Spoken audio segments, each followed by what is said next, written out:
Saludamos a todos los hermanos que están conectados vía internet, los que estamos aquí en forma presencial para estar compartiendo la palabra del Señor.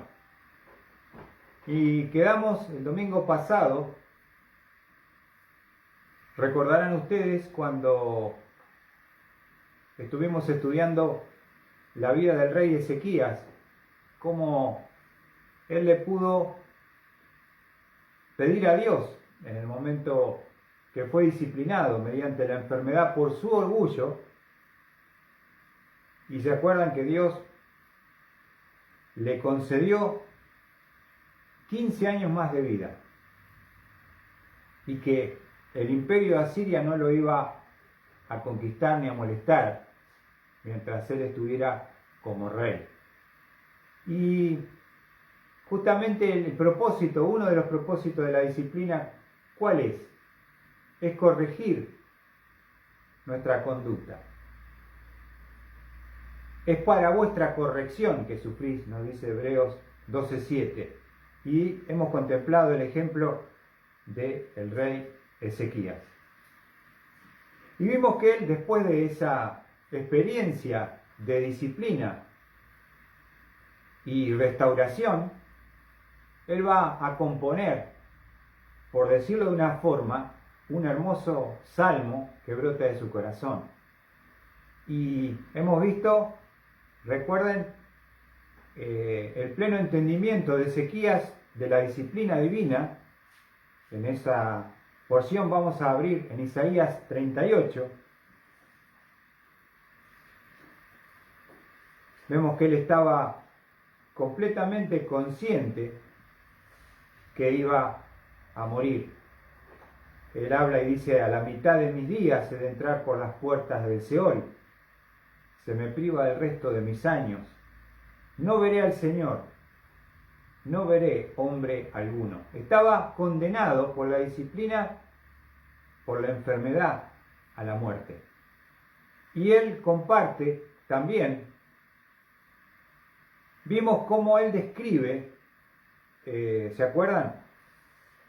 Que es consciente de que va a morir, pero también los síntomas de la enfermedad, el dolor de huesos, el gemir que produjo esa enfermedad que lo llevaba a la muerte, y la opresión del alma, la amargura que era estar postrado, el gran rey Ezequías, enfermo para morir. Pero él le va a pedir a Dios que lo pueda restaurar. En el versículo 16, al final, nos dice la palabra de Dios: restablece la salud y haz que viva. Ese es el pedido. Ese es el pedido. ¿Se acuerdan que vimos dos reyes más? Y justamente el rey Asa, que tuvo un accidente, una enfermedad también de disciplina, pero en esa enfermedad dice que no buscó a Dios, sino confió en los médicos. Y Ocosías, que se cayó de la celosía de la terraza, se rompió las piernas, quedó ahí también postrado, le va a ir a pedir, ¿se acuerdan? A Baal Zebú, le va a consultar si va a vivir o no. Y ahí le sale Elías al encuentro y le dice: vas a morir por tu pecado y por tu corazón endurecido. Qué importante que, a pesar de que el rey se reconoce pecador, reconoce su pecado y le pide a Dios que lo vuelva a restaurar.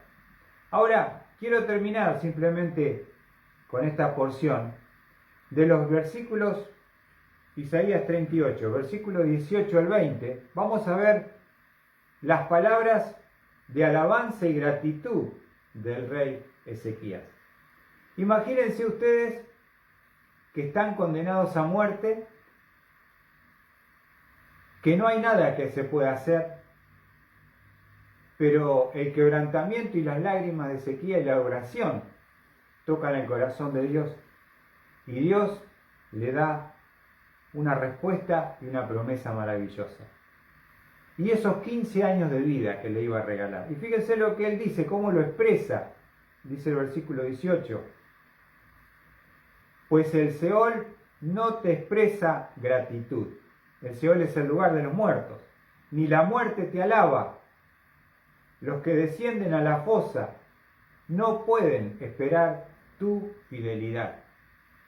Él reconoce, en primer lugar, dice el versículo 18, gratitud. Gratitud. ¿Cómo no va a brotar la gratitud, hermanos, del corazón nuestro cuando Dios tiene semejante actitud de misericordia hacia nuestras vidas? Y Él lo reconoce. Dice gratitud en el versículo 18. Dice, te alaba. Y dice y reconoce tu fidelidad.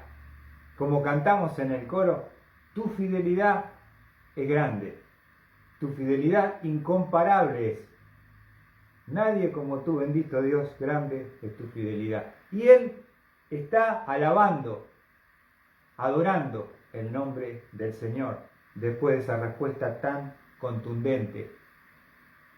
También nos dice el versículo 19, el que vive es el que te da gracias, como yo lo hago hoy. Qué bárbaro, ¿no? ¿Cómo no darle gracias a Dios? Dice, porque el que vive te da gracias hoy. Ahí estaba el rey, su corazón latiendo por la misericordia de Dios, la fidelidad de Dios, y él expresa esa gratitud infinita a nuestro Dios. Ahora, cuando Dios hace un acto como este, qué importante, hermanos, es aprender de la vida de Ezequías. Porque a veces no entendemos cómo es la disciplina divina. ¿Y qué es lo que Dios espera de nosotros?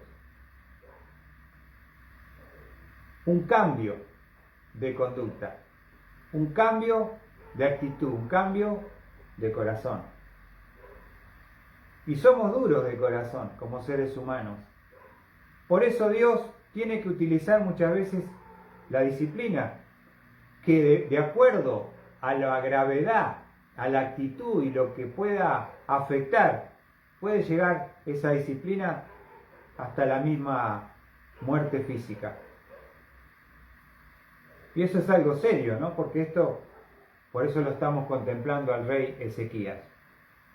Ahora, también es algo que imagínense todo Judá y Benjamín, que era su rey, que sabían que estaba enfermo para morir.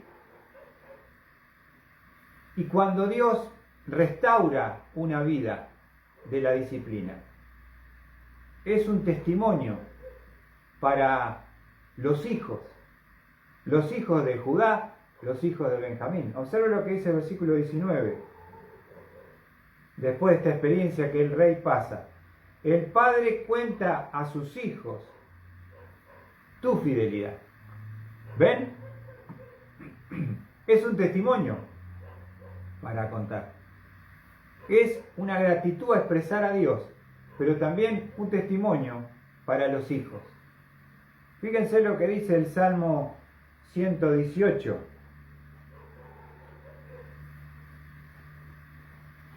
Salmo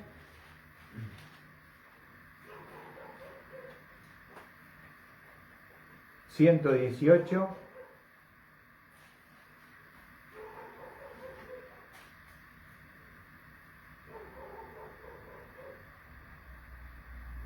Versículos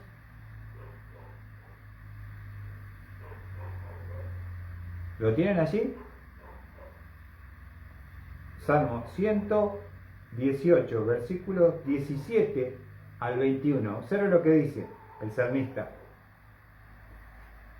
No moriré, sino que viviré y contaré las obras del Señor. El Señor me ha reprendido severamente, pero no me ha entregado a la muerte. Abridme las puertas de la justicia, entraré por ellas y daré gracias al Señor. Esta es la puerta del Señor, los justos entrarán por ella. Te daré gracias porque me has respondido. Has sido mi salvación. ¿Qué les parece? Te daré gracias porque me has respondido. Has sido mi salvación. Es parecida la expresión del salmista en el Salmo 118 a la del rey Ezequías, ¿no? ¿Por qué? Porque Dios tuvo compasión, tuvo misericordia. Y vamos a ver, volviendo a Isaías 38:20, el último versículo, para terminar con este ejemplo. Y acá va a hablar, ya habló de la gratitud, de la alabanza, de la fidelidad, del testimonio para los hijos, pero también va a hablar de algo futuro. El versículo 20 va a hablar de cosas que van a pasar en su vida por la fe futuramente. Miren lo que dice allí. El Señor me salvará.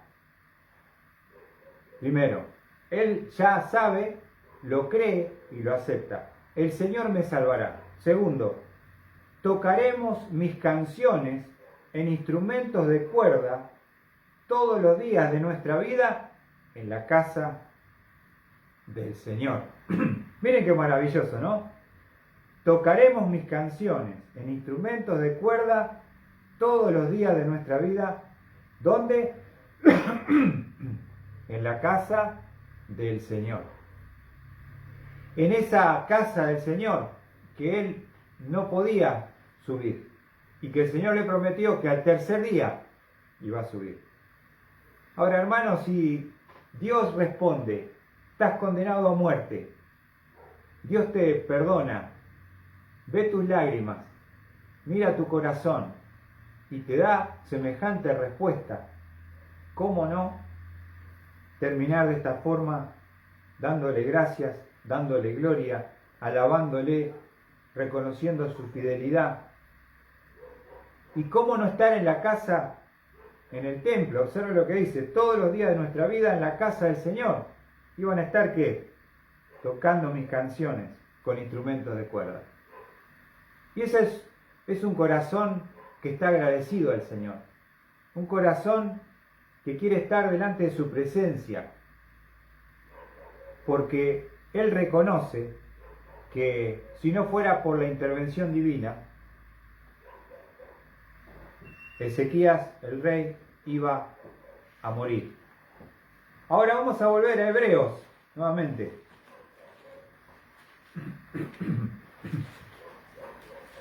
Hebreos capítulo 12, versículo 7.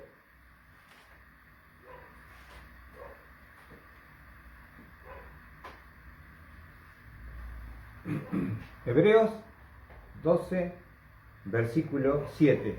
Espero que haya sido de bendición. Está el ejemplo del rey Ezequías en la disciplina. Y vamos a ver entonces Hebreos 12, 7. Nos dice el escritor: es para vuestra corrección que sufrís. Ese es el propósito. Dios os trata como a hijos. Y miren la pregunta retórica que va a realizar el escritor a los hebreos, hablando de la disciplina. ¿Qué hijo hay a quien su padre no discipline? Una pregunta que tiene que tener una respuesta para la reflexión. ¿Observaron bien? ¿Qué hijo hay a quien su padre no discipline? Y claramente la respuesta es afirmativa. Por eso lo expresa de esa forma el escritor. ¿Qué hijo hay quien su padre no discipline? Entonces, también él va a mostrar que en la vida familiar, acá en la tierra, tenemos una mamá, un papá, y por lo general, ¿no? Todos, normalmente, ¿no? Si no hay un problema, una tragedia, una enfermedad o algo, pero hemos experimentado la disciplina de parte de nuestro Padre. Por eso el escritor dice que es algo que es normal, es común que un padre, por amor, discipline a sus hijos. Por eso nuestro Padre que nos ama, lo hace con nosotros. No es una cosa rara o una cosa de otro mundo, sino que el mismo escritor dice, ¿qué hijo hay a quien su padre no discipline? La respuesta es afirmativa. Todos hemos experimentado la disciplina de parte de nuestros padres. Entonces, no es una excepción Dios para con nuestra vida. Ahora, quiero que entendamos bien. Dios es el creador de la familia. El hombre que creó Dios, Adán, con una mujer. Un hombre para una mujer. Los bendijo Dios, los unió en matrimonio y le dijo que se unan y que fructifiquen y que llenen la tierra. Ese es el plan original de la familia establecida por Dios. Él es el creador del hombre, de la mujer, de la familia y del matrimonio. Y también es el que nos instruye cómo nosotros debemos criar a nuestros hijos, como creyentes, como cristianos. Y entonces, lo que pregunta ahí el escritor, ¿qué hijo hay a quien su padre no discipline? La respuesta en un 99% es afirmativa. Todos hemos experimentado cuando nos hemos comportado mal, hemos desobedecido o hemos hecho alguna acción que merece una disciplina, lo hemos recibido de nuestro Padre. Ahora, el versículo 8 plantea justamente, fíjense en el versículo 8 lo que dice, pero si estáis sin disciplina, de la cual todos han sido hechos participantes, entonces sois hijos ilegítimos y no hijos verdaderos. Fíjense lo que dice este versículo. Vamos a verlo de vuelta. Pero si estáis sin disciplina, suponete que Dios no te tocó, de la cual todos han sido hechos participantes, entonces sois hijos ilegítimos y no hijos verdaderos. La disciplina de parte de Dios a nosotros nos indica su paternidad, ya lo hemos dicho. Si no somos disciplinados de parte de Dios, cuando estamos desobedeciendo, cuando nos estamos alejando, apartándonos de Él, ¿qué dice el escritor? Entonces no sos hijo, no sos hijo de Dios. Porque si sos hijo de Dios, y Dios te ama y Él es tu Padre, te va a corregir. Entonces acá está el distintivo de un hijo verdadero. Si tú eres salvo, recibiste a Cristo, tienes su Espíritu, la disciplina nos va a llegar si nosotros nos desviamos, nos descarriamos, no queremos escuchar la exhortación, ¿se entiende? Y esa palabra que usa allí, fíjense en la versión 60,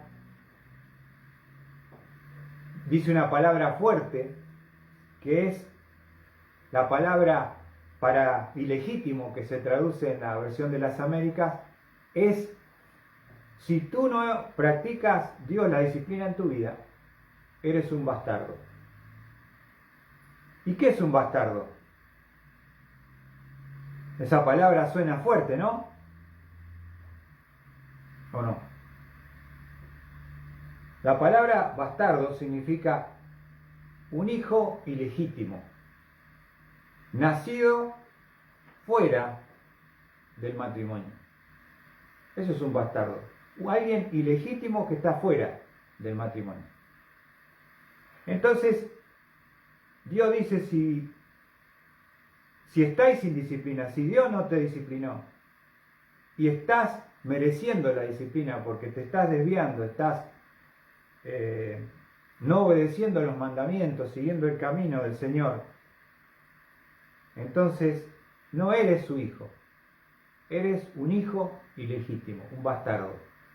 Eso es lo que está diciendo el escritor a los hebreos. Todos los que somos hijos hemos sido disciplinados por Dios, porque es parte del amor ejercido hacia nuestra vida cuando nosotros nos desviamos, nos descarriamos y somos duros, somos rebeldes y estamos desafiando a Dios. Ahí viene la disciplina, ¿se entiende? Por eso en el versículo 7 claramente lo dice, es para vuestra corrección. El sufrimiento de la disciplina es corregir. Lo vimos a Ezequías.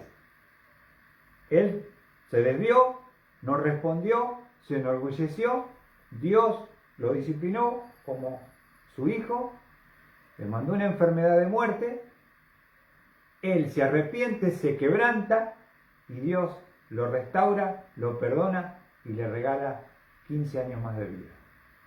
Entonces, claro, para que nosotros podamos comprender la importancia de la disciplina, tanto sea divina como también aquí en la tierra, en la familia cristiana. Vamos a ver, en el versículo 9 nos va a ilustrar el escritor a los hebreos mediante el ejemplo de la disciplina ejercida por nuestros padres terrenales. Porque esto quiero aclarar que toda la vida de todas las generaciones pasadas, por ejemplo, quiero decir como testimonio, mi padre me disciplinó, a mi abuela lo disciplinó a mi padre, mi bisabuela disciplinó a mi abuela, y así para atrás por todas las generaciones. Ahora sabemos que en este último tiempo, la psicología con la cual nosotros vamos a estar en oposición contra la palabra, ha tratado de sembrar el no castigo físico a los niños bajo disciplina. Como siempre se ejerció durante todas las generaciones, hasta hace, pongámosle 40 años atrás, que se está sembrando este concepto psicológico, pero que no es bíblico. Eso tiene que quedar claro. Nosotros siempre vamos a ir en contra de la corriente y Satanás trata a través de la psicología de eliminar lo que Dios ha creado como fundamento. ¿No es cierto? Porque Él quiere destruir la familia. Y ya queda poco de la familia.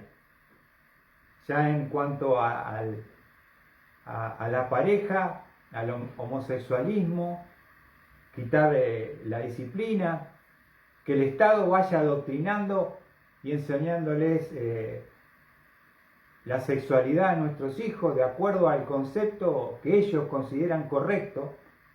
Vamos perdiendo la batalla en este mundo que ha desintegrado a la familia. Por eso el mundo está en el estado que se encuentra. Entonces, para nosotros hoy, que vos lo lees ahora, decís, ¿cómo? Fíjense lo que dice el escritor a los hebreos. Observen el versículo 9. Además tuvimos padres terrenales para disciplinarnos. Observen. ¿Qué dice el escritor a los hebreos? Además tuvimos padres terrenales para disciplinarnos. Y fíjate cuál era el resultado de esa disciplina física ejercida de los padres a los hijos. Y los respetábamos. Y los respetábamos. ¿Cuál es entonces? Él lo primero que dice es que en toda familia que se precie de tal, existió siempre la disciplina ejercida por los padres a los hijos. ¿Y cuál es el resultado de esa disciplina? Y lo dice el escritor a los hebreos. Fíjense, los respetábamos. Entonces, su disciplina de nuestros padres, ¿qué producía en nosotros cuando nos portábamos mal, desobedecíamos, lo enfrentábamos o lo que sea? Teníamos esa disciplina física. Y eso hacía que nosotros, nuestro orgullo, nuestra voluntad, es el propósito de la disciplina, poder quebrar esa voluntad para aceptar y respetar a la autoridad que está colocada, que es el padre en la familia. Entonces, el escritor lo dice. ¿Qué produjo la disciplina a nivel humano, ejercida por nuestros padres? Fíjense lo que dice. Los respetábamos. Esa palabra respetar en el original significa venerábamos. Los venerábamos. Sentir respeto hacia. Eso es lo que provoca la disciplina bíblica bien ejercida. Respeto de parte de los hijos. Es lo que uno debe exigirles y pedirles a ellos. Si ellos son rebeldes, desafían los límites o tienen una conducta que merece una disciplina, tenemos que ejercerla hacia ellos justamente para que pueda haber un respeto, para que pueda haber una sumisión y un respeto de los hijos a los padres. Tiene que haber límites y tiene que haber consecuencias cuando esos límites son sobrepasados. Ahora, este mensaje hace 30 años no hubiera tenido ninguna pregunta, ninguna mirada rara. ¿Por qué? Porque la psicología no tenía incidencia en la familia. Pero hoy, en los términos que se manejan actualmente, fíjense cómo un cristiano hoy cómo se encuentra frente a los principios de la palabra de Dios. ¿No? Con todo lo que implica la psicología y cómo ha tratado de eliminar la disciplina en el hogar a los hijos. Entonces, vamos a encontrar esa contraposición entre la palabra de Dios, Dios que creó la familia, que creó el matrimonio y que nos da la instrucción cómo debemos criar a nuestros hijos. No habría ninguna objeción a lo que estamos diciendo, pero hoy con la psicología se contrapone en oposición a lo que enseña la palabra de Dios. Pero acá lo dice el escritor a los hebreos. ¿Qué hacíamos cuando nuestros padres nos disciplinaban? Los respetábamos, los venerábamos. Y reverenciar también es una palabra que implica reverenciar. Y cuando nos vamos más atrás, uno conoce historias por sus antepasados del tremendo respeto que había en el hogar hacia los padres y hacia el papá, la figura paternal. Tremenda, ¿no? Porque, por ejemplo, un niño no se podía meter en una conversación de adultos. No te dejaban y nadie cuestionaba. Te miraba simplemente el padre y ya la persona, el hijo, entendía el mensaje. Entonces, ¿cómo cambiaron los tiempos con toda esta modernidad? La psicología, podemos ver el resultado. Que hoy la psicología, acuérdense, enseña el no castigo físico a un niño que se portó mal, que hizo las cosas mal, que por supuesto desobedeció o se rebeló contra los padres. Pero lo importante es que fíjense cómo dice la palabra de Dios, lo que generaba la disciplina en el hogar hacia el padre es el respeto. El respeto, la veneración y como una reverencia, ¿no? Yo me acuerdo siempre de mi abuela que no era creyente. Ella me contaba que una vez tenía ya 22 años y tenía a mi papá, a Luis, mi papá, en sus brazos. Estaban en la casa de la madre y mi abuela le contesta a mi bisabuela, teniendo la criatura en la mano, ¿no? Ya era madre. Sin embargo, mi bisabuela, cuando escuchó esa contestación a su madre, le pegó un cachetazo, con 22 años, a su hija, mi abuela. Y ella me dijo, mi abuela mismo me dijo, ¿no? A su madre no se le contesta, le dijo. Fue la última vez, me dijo mi abuela, que yo le dije una palabra a mi madre y contestarle a ella, olvidar. Y sabés que siempre me decía mi abuela, no era creyente, le agradezco a mi madre la disciplina que ejerció sobre mí y sobre mis hermanos, porque ella quedó viuda con muchos hijos, los tuvo que criar sola mi bisabuela, porque gracias a esa disciplina hoy estoy en la buena senda, soy una buena persona y nunca agarré para el mal camino. No era creyente, no estamos hablando de fe, estamos hablando de valores, pero todo lo anterior se parece a lo que dice la palabra. Entonces ella agradecía a su madre, cuando era grande, por supuesto, haberla corregido, haberla disciplinado para que no fuera una mala persona, rebelde o tomara el mal camino. Y siempre mi abuela, con honra y con veneración, hablaba de su mamá y la disciplina que ejerció sobre ella. Entonces, ven, vamos a encontrar esto, pero la palabra de Dios nos habla claramente que la disciplina genera, lo dice el escritor, los respetábamos a nuestros padres, ¿no? No hacíamos locos, como yo digo, éramos locos, pero sabíamos hasta dónde podíamos ir, porque sabíamos que si pasábamos el límite, después nuestro padre nos iba a disciplinar físicamente. Ahora, utilizando esta ilustración de la disciplina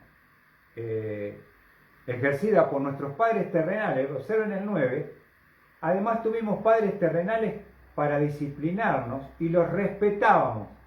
Ahora, haciendo un contraste y una comparación, dice, ¿con cuánta más razón estaremos sujetos al Padre de nuestros espíritus y viviremos? Hay que aceptar la disciplina que viene de Dios, porque a nuestros padres humanos nosotros los respetábamos. Y a nuestro Dios, mediante la disciplina, tenemos que estarle sujetos. Porque ese es el propósito de la disciplina, que nosotros bajemos la cabeza, quebrantemos nuestro orgullo y nos sometamos a su voluntad, porque estamos luchando. El rey Ezequías, ¿qué tuvo que hacer? Lloró amargamente y oró y se humilló, y Dios lo escuchó, lo perdonó y lo restauró. ¿Se entiende? Ese es el propósito de la disciplina, y tomando esa figura, contrastándola con nuestro Dios. Si nosotros respetábamos a nuestro Padre, ¿cómo no estaremos sujetos al Padre Celestial? Si estos que son humanos, y después lo va a aclarar, que a veces se equivocaban, o lo hacían tal vez no de la mejor forma, el respeto era el resultado, ¿no? ¿Cuánto más nosotros nos vamos a aceptar la disciplina divina? ¿Qué te parece, Rey? Y vamos a estar sujetos al Padre, a nuestro Padre Celestial.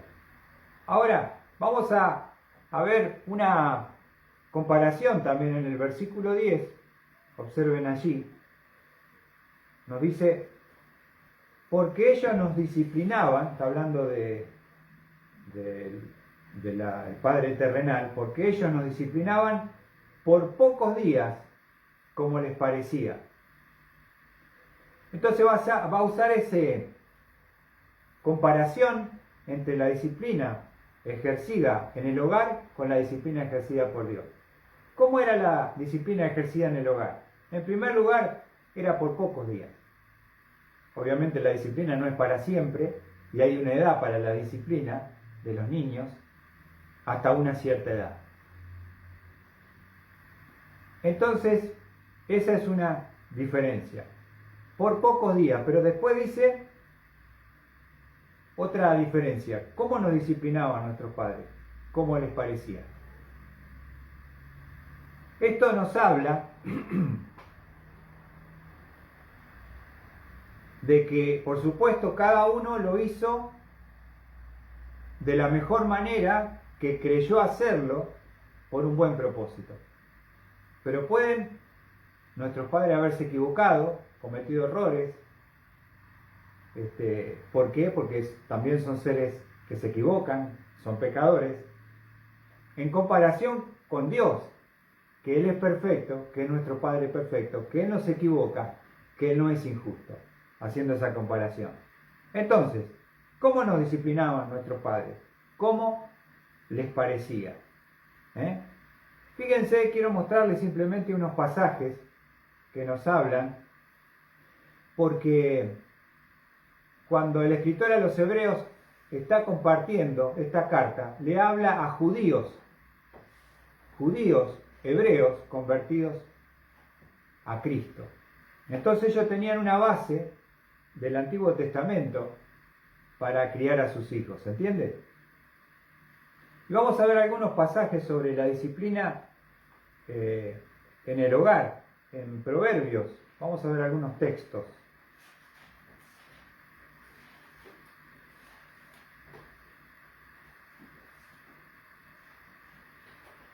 Proverbios 22.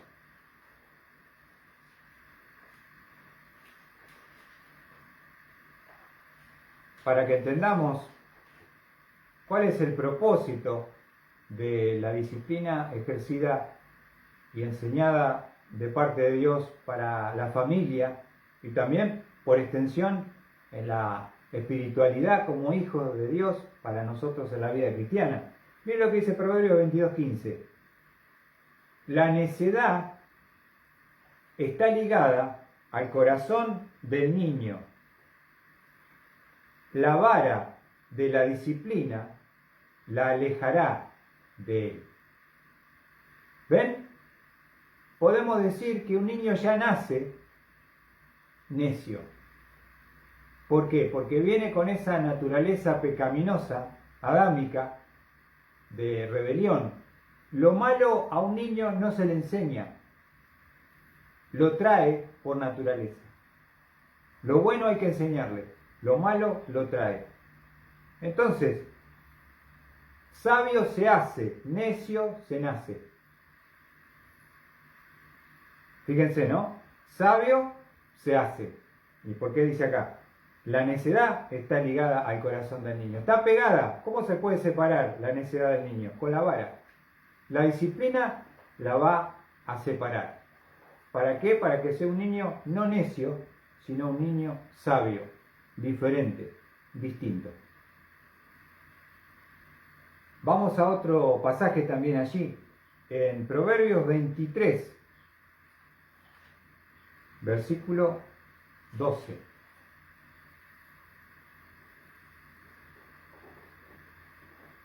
Proverbios 23, versículo 12.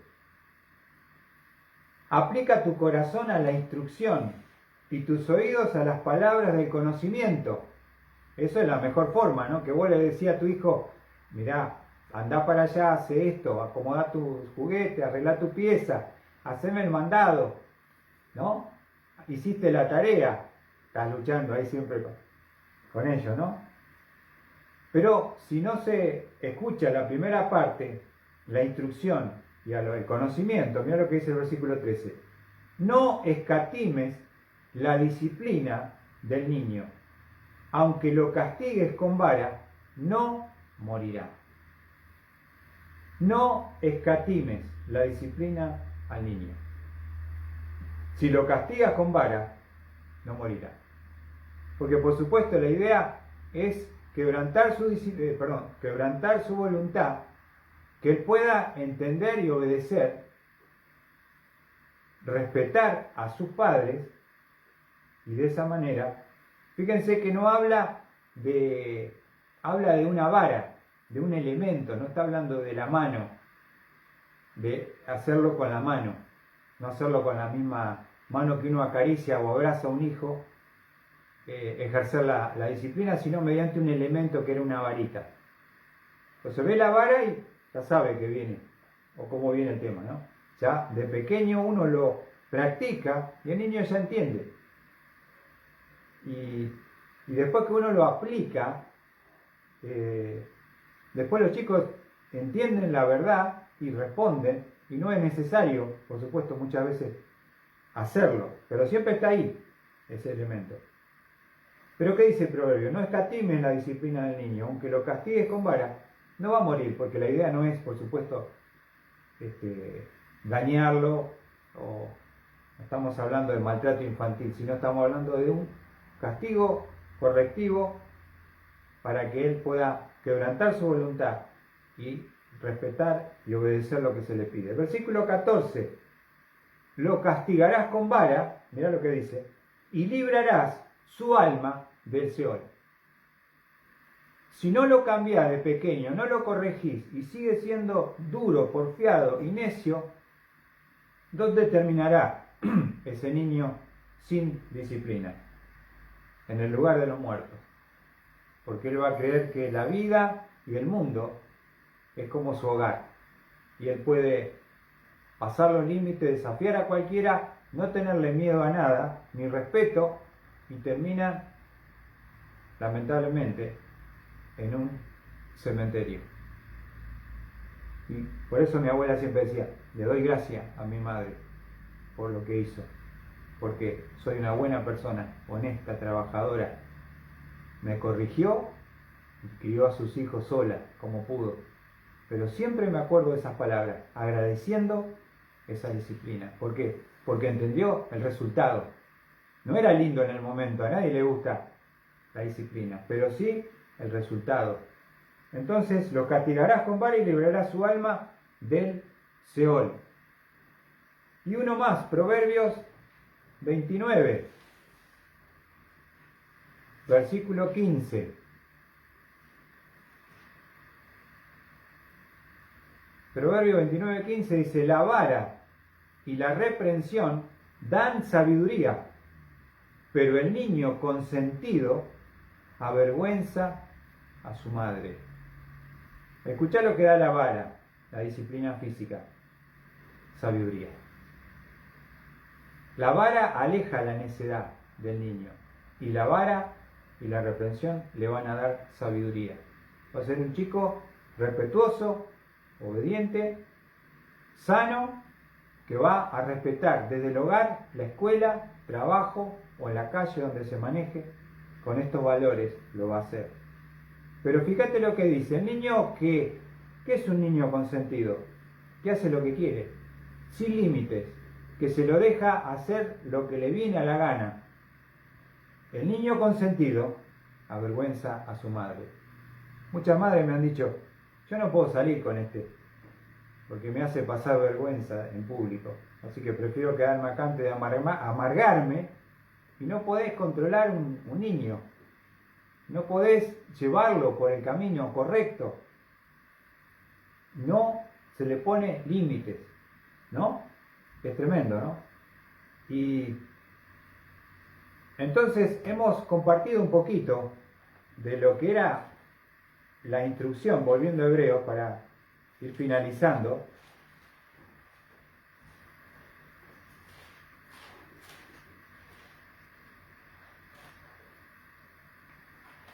Hebreos 12, versículo 10. Ellos nos disciplinaban por pocos días como les parecía, pero Él, hablando de Dios, nos disciplina para nuestro bien. Observa cuál es el propósito de la disciplina. Para nuestro bien.